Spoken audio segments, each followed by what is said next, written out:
Welcome back to Movie Recaps. Today I will show you an action, adventure, science fiction film from 2021, titled Chaos Walking. In the year 2257 AD, humans have settled on an Earth-like planet, aptly called New World. A young man, Todd, is walking his dog and seems to communicate with him via his thoughts, which manifest around his head like a colorful smoke. His dog, Manchi, barks and reacts to the manifestation. As he is walking back toward the settlement where he lives, Todd is approached by a man on a horse that happens to be the preacher. Todd tries to contain his thoughts and their manifestation outside of him, calling the phenomenon the noise. He thinks of birds to control his noise and birds appear around his head. But he loses control over it, wondering why the preacher is there at all, since no one really goes to church anymore. He hears Todd's noise, prompting him to walk back and to confront him. He tells him not to hide his noise, because he knows his truth, that he is an orphan, behaving weakly, like a woman. Todd has never seen a woman though, since all the women from the New World are gone. The preacher walks in front of him, quoting verses from the Bible, leaving the boy and his dog behind. The same day, Todd goes back to his homestead, where he is greeted by his stepfathers, working on a field. Later, they have dinner together, chatting about how his day went. He tries to hide the fact that he spoke to the mayor of their settlement, but his noise betrays him as it manifests Mayor Prentice complimenting him on the clever way he had used his noise earlier that day.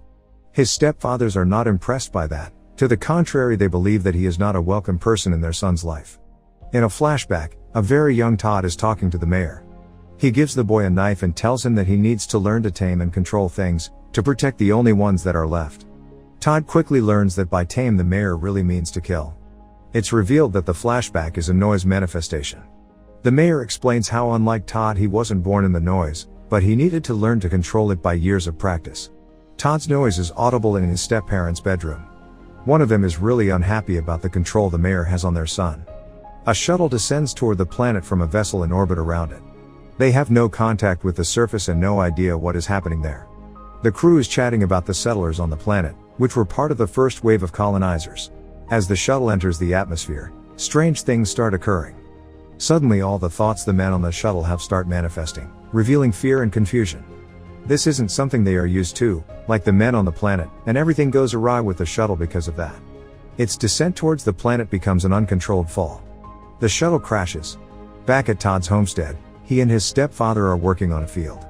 He goes to get something from their barn, when he spots someone fleeing from it. He starts chasing after them, thinking it's a thief.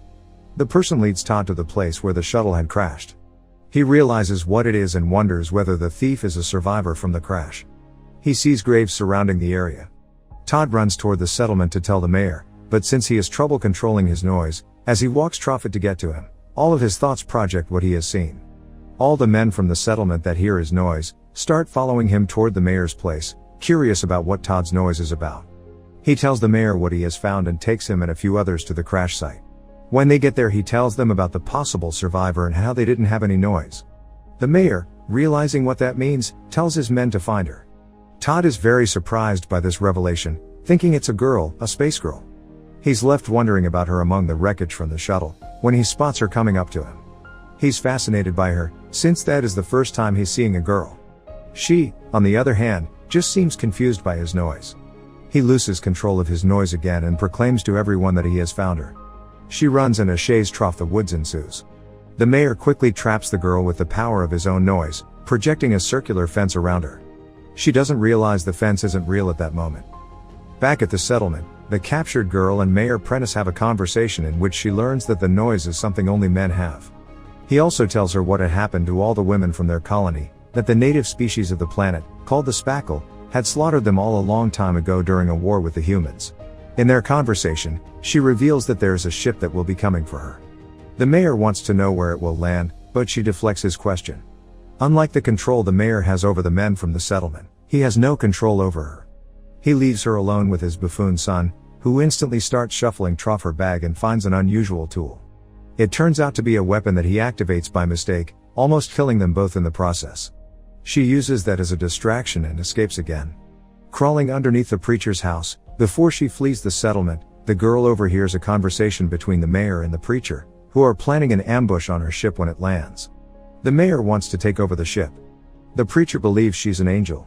Todd goes back home and finds the girl hiding in the barn again. He realizes how scared she is, so he decides to help her and keep her being there a secret. Todd even tries to hide it from his stepdads, but they see right through him, even without his noise. They decide to tell him how he can protect her, so she doesn't fall into the mayor's hands. Then, one of his stepfathers reveals that there is another settlement on the planet and that he needs to take her there for her safety. Before Todd and the girl can leave to the other settlement called Far Branch, Mayor Prentice arrives at the homestead looking for her. She and Todd manage to escape, but the mayor's son kills one of Todd's stepdads. The mayor manipulates Ben, persuading him to help catch Todd, as a way of saving him.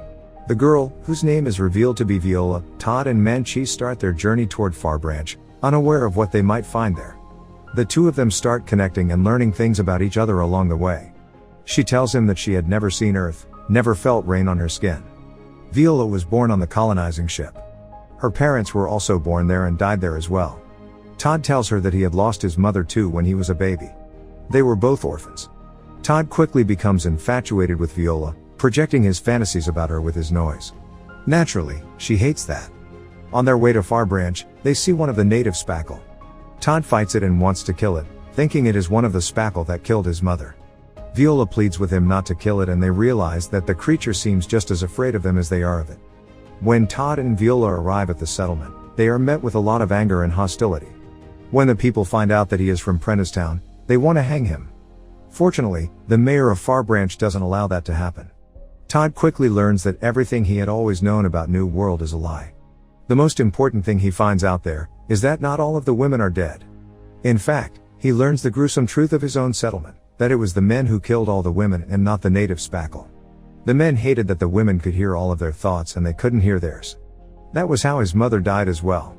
Unlike his own Prenticetown, Far Branch is populated by both men and women, with small children of all genders and ages running around and a woman leading the settlement as its mayor. She houses the two of them and protects them from both her own people and the men from Prenticetown.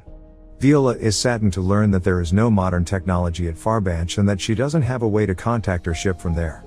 However, the Far Branch mayor tells her that there is another place where she can find a transmitter to send her message. During their stay at the Far Branch settlement, the bond between Todd and Viola grows, as she reads passages of his mother's journal to him. When he hears how his mother explains the situation in Prenticetown before the women were slaughtered, his hate for Mayor Prentice grows. The spackle are not mentioned again. Meanwhile, Mayor Prentice and his men are getting closer to Far Branch. He and the preacher don't seem to be on the same page about what they should do with the girl when they find her. The preacher simply wants to kill her in the name of his God. But Prentice needs her to give him the information that he is after, so he could ambush the ship and take it over. Once they arrive at the settlement and corner Todd and Viola, Todd's stepfather Ben helps them to create a diversion. He projects a copy of Viola with his noise and manages to fool the mayor just long enough so the two of them can escape again. This time around though, Prentice and his men are much closer on their tail as they chase after them again. The preacher is the first one to catch up to them. Even though he doesn't succeed in killing either Viola or Todd, he gets a hold of Manchi and savagely kills him as a warning. Viola and Todd find the wreckage of the ship that brought the first wave of colonizers to the New World. She realizes that there is a transmitter in the ship, but they find out that the antenna is broken. They split up. Todd goes to fix the antenna, as she waits for it to get online. As that's going on, Prentice and the preacher close up on the wreck as well. The preacher finds and attacks Viola, and while they fight, his noise show that he has lost his mind over his own misguided religious belief together with misogyny and frustration. Viola manages to kill him in self-defense with one of her advanced tools. Todd fights Mayor Prentice and tries to kill him with the knife that he gave him. Instead, after a grueling battle in which he receives a horrible wound, he uses the power of his noise to finally conquer the mayor. Using the mayor's technique to control the noise, he creates a circle of women around him. They are the women of Prenticetown he had slaughtered, including Todd's mother. He disorients Mayor Prentice, and in the confusion Viola pushes him of the side of the shipwreck. The last thing that appears on the sky before Todd passes out from his injury is Viola's ship. The men from Prenticetown see it as well and turn back, without chasing after Viola and Todd. Todd wakes up inside the ship, disoriented and confused. Viola is there waiting for him to regain consciousness. His noise reveals how happy he is that she is there. He finds out that she is actually part of the second wave of settlers and that she will stay on the planet with him. Is she going to kiss me? He wonders. Subscribe to watch more videos like this, turn on notifications and leave a like to help the channel out. Thanks for watching.